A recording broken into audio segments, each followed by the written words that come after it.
I wanted to talk, Steve and the group, about character.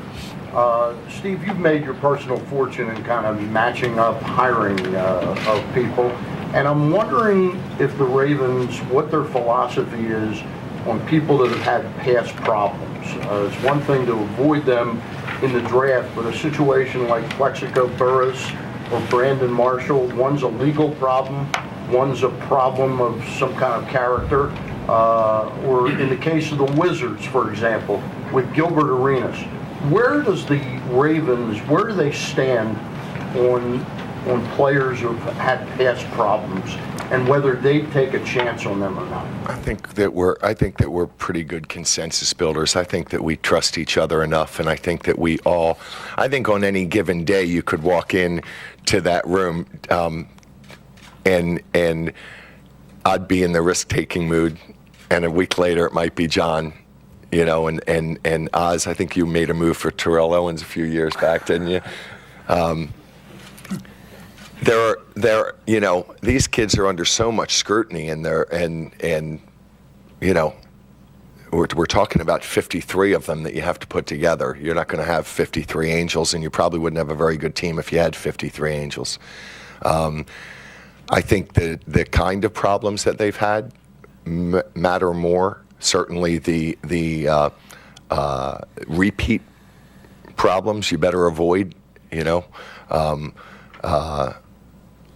don't think that mistakes are necessarily a sign of poor character. I think repeating mistakes is the closest sign to bad character that you can do, that you can look at.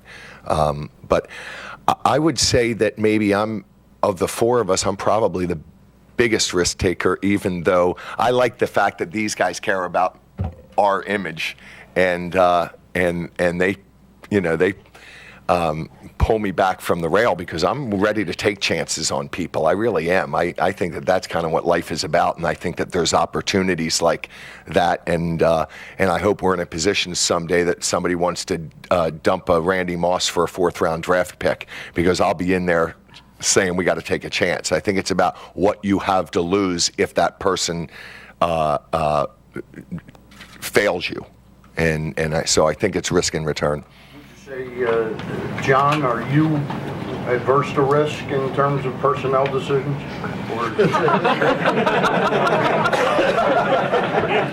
It's a great question. You try to get a gauge, but no, I mean, I think it goes down to it's risk and reward, So you basically take a guy. Now, if you rule somebody out because they're just, in your opinion, they're bad for your team, but in our conversations, I don't know if we've ever discussed a guy that we've just said there's no way we want no part of this guy.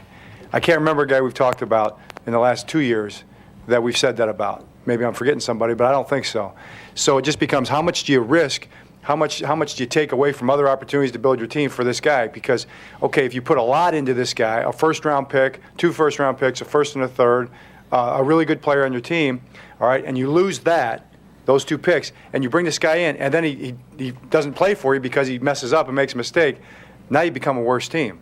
Okay, so if the reward matches the risk, you kind of balance it out, then you take a shot, because the bottom line, to make your team better, but also to represent the city well.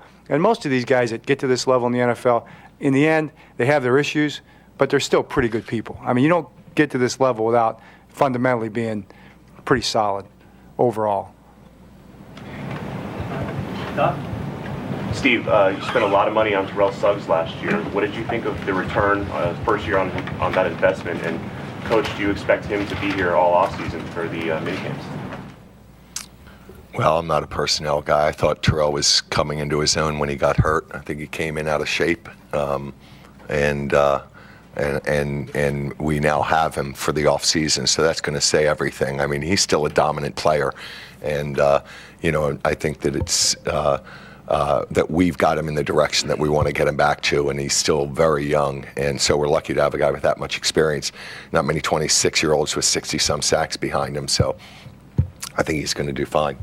Well, I think it's really important that he's here, and we've had that conversation, it's my understanding that he feels like it's really important to be here. But, to get in the kind of, world-class shape that he wants to get into, that we need him to get into, we think it's the best place here by far for him to be. And then and also to be a leader, to be out front of those guys and be leading, those workouts. That's important. But also, to really develop your skills, run, especially as a pass rusher, you can really work on those things in the off season. And because of his contract issues, I think he's wanted to be here, but he's been unable to be here for the most part. Then he came to camp last year, ready to go to work, and got hurt right away and missed all the training camp. So to me, it's vitally important that he's here, and we plan on him being here. Keith?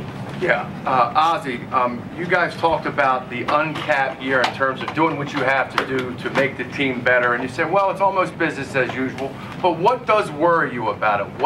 When you look down at your roster and you look at who's out there, what does concern you about the uncapped year and improving the ball club?